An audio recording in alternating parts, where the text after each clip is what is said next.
வணக்கங்க. மனோவின் ஹெல்தி சமையலுக்கு உங்களை வரவேற்கிறோம். நான் உங்க ஷர்மிளா, இவங்க சங்கீதா. இன்னைக்கு பாரம்பரிய முறைப்படி கருவேப்பிலை தொக்கு எப்படி பண்ணணுங்கிறத சங்கீதா அவங்க இன்கிரீடியன்ஸோட சேர்த்து சொல்லுவாங்க. நீங்க பார்த்து பெனிஃபிட் தெரிஞ்சா நிறைய பேர் இது சாதத்துல இருந்து ஒதுக்கியே வைக்க மாட்டாங்க. ஹேருக்கும் ஸ்கின்னுக்கும் ரொம்ப நல்லது, இது எல்லாருக்கும் தெரியும். அது இல்லாம இனியும் நிறைய இருக்கு. வெயிட் லாஸ்க்கு இது பண்ணும். ஸோ தொடர்ந்து நீங்க சாப்பிட்டு வரும்போது வெயிட் லாஸுக்கு இது உதவும். கண் பார்வைக்கு ரொம்ப சிறந்ததுன்னு சொல்றாங்க. சுகர் பேஷண்ட்ஸ் எல்லாமே இதை உணவுல சேர்க்கும் போது சுகரும் கட்டுப்பாட்டில் இருக்கும்னு சொல்றாங்க. நம்ம கருவேப்பிலை தொக்கு எப்படி பண்றதுன்னு நம்ம இன்னைக்கு பார்க்கலாம்.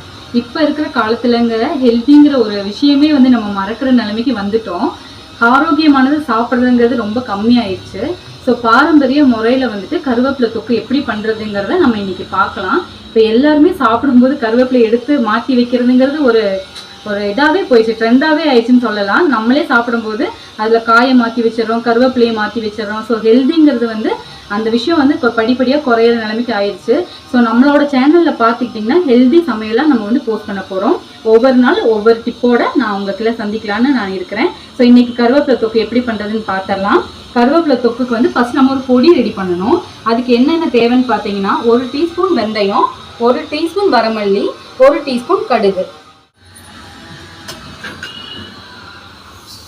ஸோ இது எல்லாத்தையும் போட்டு ஃபர்ஸ்ட் நல்லா வறுத்துடலாம். வறுத்ததெல்லாம் மாற்றி வச்சுட்டு நம்ம திரும்ப என்ன பண்ணுறோன்னா, நம்ம ஏற்கனவே வாஷ் பண்ணி இருக்கிற கருவேப்பிலையை இதில் போட்டு கொஞ்சம் நம்ம சூடு பண்ணிடலாம். அப்போ நம்ம அரைக்கும் போது அதில் ஒரு ஸ்மெல் வராமல் இருக்கும். சரிங்களா?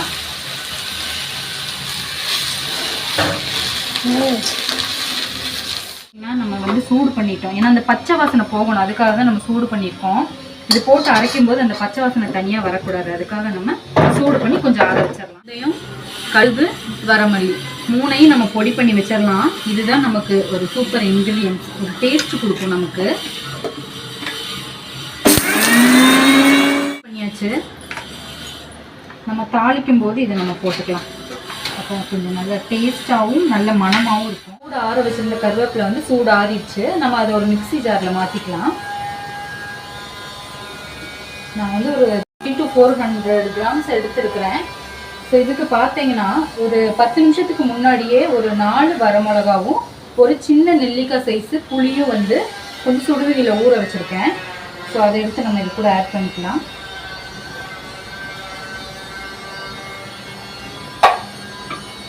நம்ம இதை ஒரு பேஸ்ட் பதத்துக்கு அரைச்சி எடுத்துக்கலாம். கொஞ்சம் திரித்திரியா இருக்கட்டும். நம்ம சாதத்துல போட்டு பிசைஞ்சு சாப்பிடும்போது கொஞ்சம் டேஸ்டா இருக்கும். நல்லெண்ணெய் தான் ஊற்ற போறேன் நான். ஒரு நல்லெண்ணெய் கொஞ்சம் ஜாஸ்தியா ஊற்றிக்கோங்க. ஏன்னா இது வச்சு நம்ம யூஸ் பண்ணிக்கலாம். ஒரு வாரம் வரைக்குமே நம்ம யூஸ் பண்ணிக்கலாம். ஸோ நல்லெண்ணெய் நல்லா சூடான எண்ணெய் நல்லா சூடாயிருச்சு. இதில் நம்ம 1 ஸ்பூன் கடுகு போடுறோம். நம்ம ஏற்கனவே எடுத்து வச்சுருக்கோம் 1 டீஸ்பூன் கடலைப்பருப்பும் 1 டீஸ்பூன் உளுந்தம்பருப்பும்.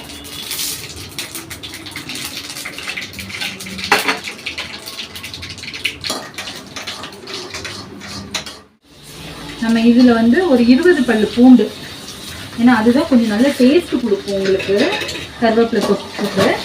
பூண்டும் இப்போ நம்ம வறுத்து பொடிச்சு வச்சுருக்க புளி இதில் நம்ம சேர்க்க போகிறோம். அதுக்கப்புறம் நம்ம அரைச்சி வச்சிருக்கிற கருவேப்பிலையும் இதில் சேர்த்துட்டு எண்ணெய் தனியாக பிரிஞ்சு வரணும்.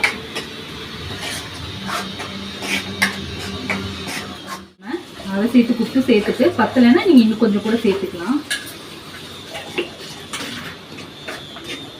தொக்கு ரெடி ஆயிடுச்சு. எண்ணெயெல்லாம் பிரிஞ்சு இதுவும் நல்லா வதங்கி நம்மளோட தொக்கு ரெடி ஆயிடுச்சு. நம்ம இதை ஒரு பவுலில் மாற்றிட்டு ஸ்டோர் பண்ணி வச்சுக்கலாம்.